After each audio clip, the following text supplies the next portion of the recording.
Kanino kayang kambing to? Ay, pasok nga kita sa loob. Halika, pasok kita sa loob.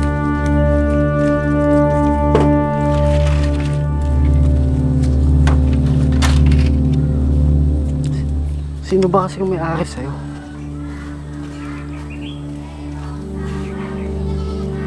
Oh, sinong gagong yun? Hoy! Anong ginagawa mo dito? Kambing namin yan ah! Magnanakaw ka na oh! Teka kuya, nagkakamali ka, hindi ako magnanakaw. Nagmangmaang ka pa! Huling-huli ka na nga sakto! Hindi ko po nanakawin yung kambing niyo kuya. Ang totoo niyan kuya, nakita ko dun sa labas, nakawala. Nakita ko kasi dun sa labas, kaya pinasok ko dito sa loob. Nagpapalusot ka pa! Kung di ako dumating, baka kinuha mo na yung kambing! Hindi kuya, maniwala ka sa akin. Sasabi ako ng totoo. Kayo siguro nababalitan dito na kumukuha ng hype dito sa amin. Hindi kuya, nagkakamali ka. Tsaka hindi ko naman kayang kumuha ng hindi ko pagmamayari. Dapat sa'yo kinukulong eh! Magnanakaw! Hindi po kuya, wag po. May pamilya po akong binubuhay. Hintay mo ako dyan! Magtatawag ako ng barangay para makulong ka! Kuya, wag po. Kuya.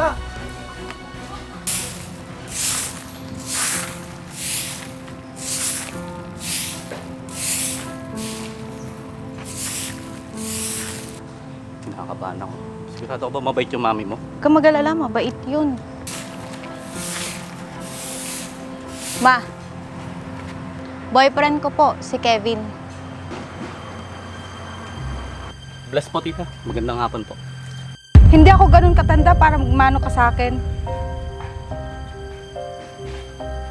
Ma naman, Halika nga ditong bata ka. bakit po ma? Anong BF ang pinagsasabi mo? Opo, si Kevin po. BF ko po ma. Di ba sinabi ko naman po sa inyo na ipapakilala ko siya sa inyo? Teka nga muna, halika Wait nga lang, muna dito. Hindi ko akalain na boyfriend mo pala yan. Bakit ma? May problema po ba? Ang dami-daming lalaki dyan. Yun pa talagang anak ni Jose. Bakit ma? Magkakilala ba kayo ng papa niya? Hindi lang basta magkakilala. Dati kong nobyo ang papa niya. Matagal na yun ma. Wala nang kinalaman sa amin yun ni Kevin. Hay nako, wala kang mapapala sa pamilya nila, Alice. Ma naman, hinaan mo naman yung boses mo. Baka marinig tayo ni Kevin. Wala akong pakialam kahit marinig niya. Mas maganda, maaga pa lang. Malaman niya na ayoko sa kanya. Ma naman, Basta. Sige, Alice. Mauna na ako. Sa ibang araw na lang po ako babalik, tita. sige Kevin. Pasensya ka na ha.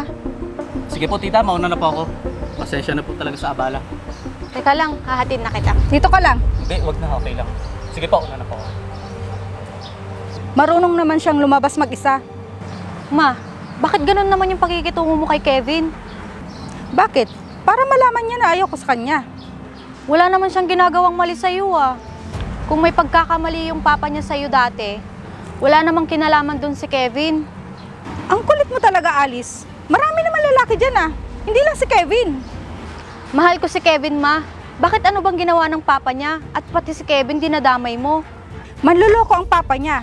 Kaya sigurado ako, lolokohin ka rin ng Kevin na yon. Ma, hindi porket niloko ka ng papa niya, ilolokohin na ako ni Kevin. Sigurado ako, nagmana yun sa papa niya. Huwag na nga matigas ang ulo mo at makinig ka na lang sa akin. Ang unfair ko naman kay Kevin, kung dahil lang sa kasalanan ng papa niya, ay hihiwalayan ko na siya. Mag-isip ka nga mabuti, Alice. At isa pa, hindi ka pa nga nakakapagtapos ng kolehiyo. Ano na lang sasabihin ng papa mo kapag nalaman niya to? Sige po, ma. Hayaan niyo po, kakausapin ko po si Kevin. Mabuti naman, wala kang mapapala sa pamilya nila na manluloko at magnanakaw. Magnanakaw? Oo, pero mahabang istorya. Saka ako na lang ikukwento sa'yo. Bakit ma? Hindi ba natin pwedeng pag-usapan ngayon? Hay nako, ang kulit mo. Sa susunod na lang at meron pa akong pupuntahan. Sige po ma, ingat po kayo.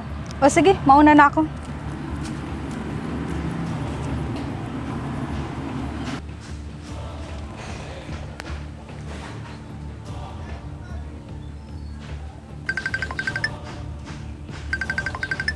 Hello babe, nakauwi ka na ba ng bahay? Oo. Halos kadarating ko lang. Pagpasensyaan mo na si mama kanina ha. Okay lang yun. Huwag mo na akong intindihin. pwede ba tayong magkita sa Makalawa? Sige, ayos lang. Maaga naman matatapos yung klase ko. Sige, meron lang akong gustong sabihin sa'yo. Bakit? Tungkol saan? Kapag nagkita na lang tayo, doon ko sasabihin. Ano ba yan? Bigla naman akong kinabahan sa sinabi mo. Basta, magkita na lang tayo sa dating tagpuan. Okay, sige. I love you. Sige, bye.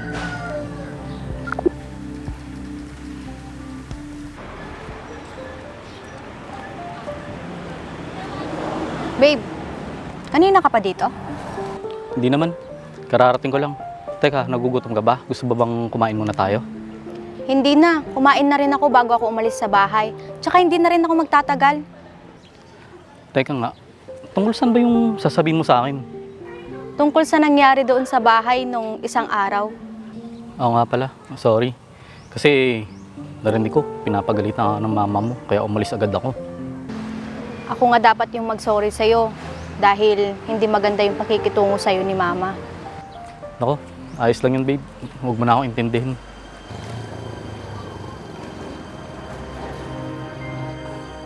Ano nangyari? At parang malungkot ka. May problema ka ba? Kaya ako nakipagkita sa'yo dahil makikipaghiwalay na ako sa'yo, Kevin. Ha? Bakit?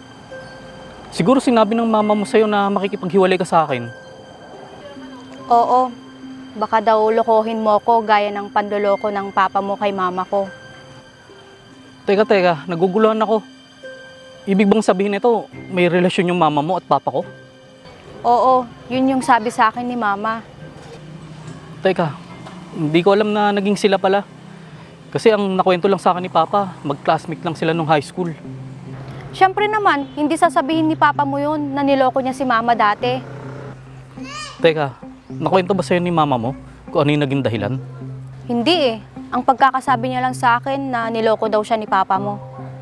Ah, baka naman kasi yun yung time na nagkaroon ng malaking problema yung pamilya namin. Bakit? Anong nangyari dati?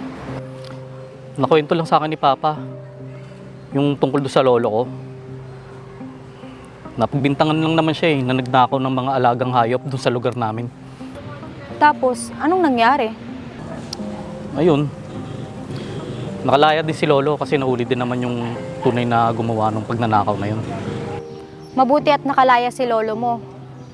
Oo, sobrang nahirapan si Papa nun. Lagi siya nabubuli, kaya nga hindi siya nakapagtapos eh. Pagkatapos nun, palipat-lipat na kami ng tirahan. Grabe pala yung pinagdaanan ng Papa mo. Oo, kaya nagsusumikap ako para matulungan ko rin siya. Sorry, di ko kasi alam na may matindi pala kayong pinagdadaanan noon. Okay lang yun. Wala pa naman ako ng oras na yun eh. Pero kung ano man yung nagawa ni Papa kay mama mo, ako na yung humihingi ng tawad. Hayaan mo, kakausapin ko ulit si Mama. Sasabihin ko lahat ng nalaman ko ngayon. Baka sakaling magbago yung isip niya. Kung totoo man na niloko ni Papa ko, ang mama mo, sana naman tandaan mo na hindi ko gagawin sa'yo yun. Siguro naman alam mo yung nararamdaman ko sa'yo. Alam ko yun, Kevin. Hayaan mo, kakausapin ko si Mama.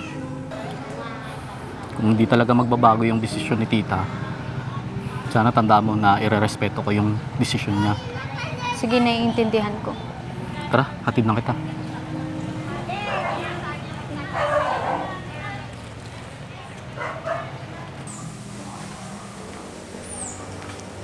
Ma! Oh, ang aga mo yata. Kumain ka na at nagluto na ako. Mamaya na po siguro, Ma. Ma, pwede ba tayong mag-usap? May itatanong lang po ako sa inyo. Halika, umumpo muna tayo doon. Doon na tayo mag-usap. Sige po, Ma. Tungkol saan ba yun, anak? Ma, naaalala niyo ba yung sinabi niyo sa akin? Yung tungkol sa pamilya ni Kevin? Na magnanakaw yung pamilya nila?